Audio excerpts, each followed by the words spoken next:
Well, with Wales taking on the world champion Springboks, we've come along to Cardiff Arms Park to get Barry John's verdict on the tour. Well, Barry, 2 days to go before the first test. How do you see it going out there for Wales?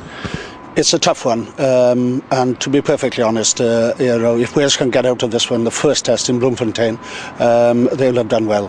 But I think it's going to be a new experience for the players. Whether they can come back with a series win or even a shared series, I doubt it very much. They're a tough bunch out there. They play a different style of rugby. It's a fast rugby, a fast, open, aggressive rugby, and it'll be a real test of that wonderful defence that did so well for Wales in the Grand Slam, conceding only 2 tries. That's going to be the key to the whole series, I think, is the Welsh defence. Do you think that the injured Welsh players and the fact that we're missing quite a few key men, is that going to play a big part, do you think? Well, obviously, when you lose people like Martin and the halfbacks, Phillips and Peel and all and that, obviously it's going to play a part. But this is where you get a coaching team like Warren Gatland and Edwards. This is where they're going to earn their money. To galvanise the boys now and say what's happened has happened. You can't make it up. It's there. It's a fact of life, and this is what touring is all about. This is what rugby is all about these days. The game is so hard, so tough, so physical. You're bound to pick up injuries, and these things happen. It applies to both teams, but they've got to think positively, go forward, and let's see how we go. There's always a huge battle up front when you play South Africa, Barry.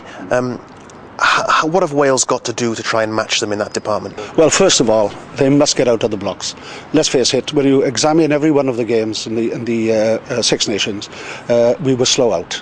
You can't afford that. If you remember Twickenham, England were first half. They absolutely slaughtered Wales, and they should have won the game by half time. In truth, if you don't come out of the blocks against the Springboks, and you give them 2 early scores, and they will cut you to shreds. Hard grounds out in South Africa, Barry. There's going to be not just an opportunity to match them physically, but to throw it around and show a bit of pace and skill. I mean, guys like Jamie Roberts, Shane Williams, what sort of an opportunity is it for them? I'd love to see Shane getting some opportunities out there. They would love him out there, as was Gerald Davies years ago, and they love the flyers out there. Not always the big Jonah Lowe moves and the big bullies that are playing on the wings these days. They love a bit of jinking and moving around and dropping the shoulder movement, and it's great stuff. So I just hope that the Welsh side can, even if we lose the tests, that they show and perform and put in good performances, and to show that Welsh rugby is back on the map.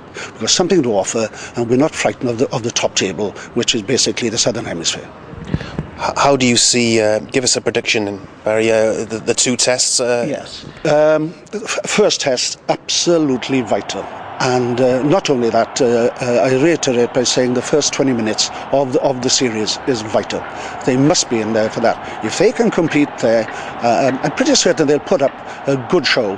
But unfortunately, I feel that the Springboks, and given that hopefully we don't pick injuries on Saturday in Bloemfontein, so that weakens the side before going to Pretoria, I just hope we compete well and show that Welsh rugby, the Grand Slam, wasn't a fluke. It was worthy European champions, and let's do the business down there. And I'm sure the boys will compete. But I think at the end of the day, probably come back, hopefully held high, but 2-0 to the Springboks, I think.